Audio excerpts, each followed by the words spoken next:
एक बार की बात है, शिवजी के दर्शनों के लिए दुर्वासा ऋषि अपने शिष्यों के साथ कैलाश जा रहे थे। मार्ग में उन्हें देवराज इंद्र मिले। इंद्र ने दुर्वासा ऋषि और उनके शिष्यों को भक्तिपूर्वक प्रणाम किया। तब दुर्वासा ने इंद्र को आशीर्वाद देकर विष्णु भगवान का पारिजात पुष्प प्रदान किया।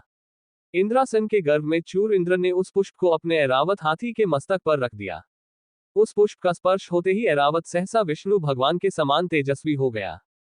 उसने इंद्र का परित्याग कर दिया और उस दिव्य पुष्प को कुचलते हुए वन की ओर चला गया।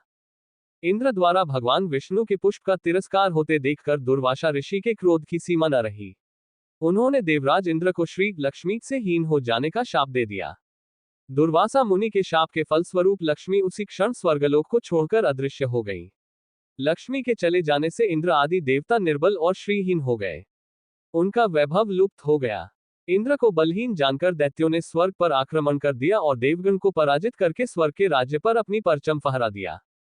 तब इंद्र देवगुरु बृहस्पति और अन्य देवताओं के साथ ब्रह्मा जी की सभा में उपस्थित हुए।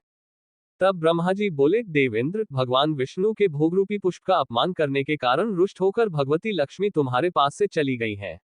उन्हें पुनः प्रसन्न करने के लिए तुम भगवान नारायण की कृपा दृष्टि प्राप्त करो। उनके आशीर्वाद से तुम्हें खोया वैभव पुनः मिल जाएगा। इस प्रकार ब्रह्मा जी ने इंद्र को आश्वस्त किया और उन्हें लेकर भगवान विष्णु की शरण में पहुंचे। वहां परब्रह्म भगवान विष्णु भगवती लक्ष्मी के साथ विराजमान थे। देवगण भगवान विष्णु की स्तुति करते हुए बोले, भगवान, आपके श्री चरणों में हमारा बारंबार प्रणाम। भगवान, हम सब जिस उद्देश्य से आपकी शरण में आए हैं, कृपा करके आप उसे पूरा कीजिए। दुर्वासा ऋषि के शाप के कारण माता लक्ष्मी हमसे रूठ गई हैं और दैत्यों ने हमें पराजित कर स्वर्ग पर अधिकार कर लिया है। अब हम आपकी शरण में हैं, हमारी रक्षा कीजिए। भगवान विष्णु त्रिकालदर्शी हैं। वे पल भर में ही देवताओं के मन की बात जान गए।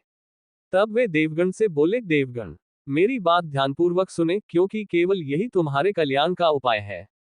दैत्यों पर इस समय काल की विशेष कृपा है, इसलिए जब तक तुम्हारे उत्कर्ष और दैत्यों के पतन का समय नहीं आता, तब तक तुम उनसे संधि कर लो।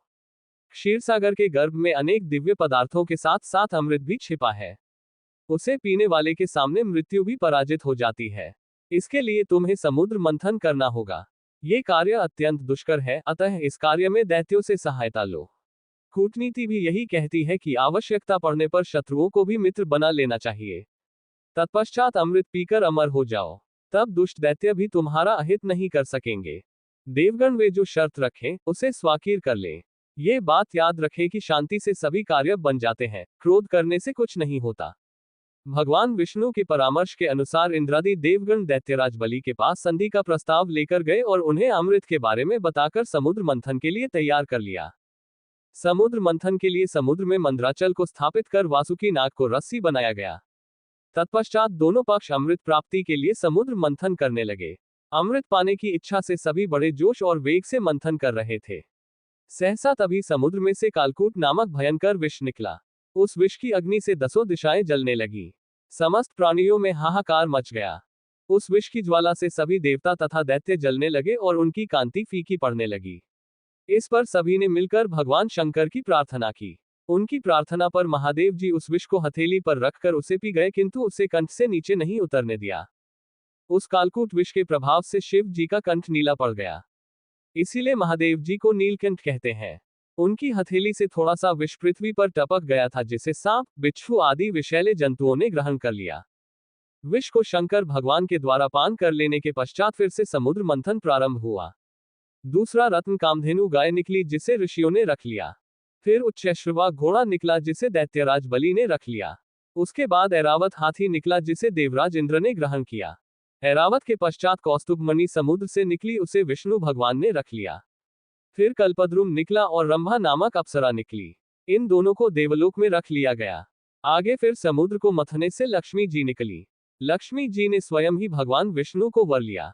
उसके बाद कन्या के रूप में वारुणी प्रकट हुई, जिसे दैत्यों ने ग्रहण किया।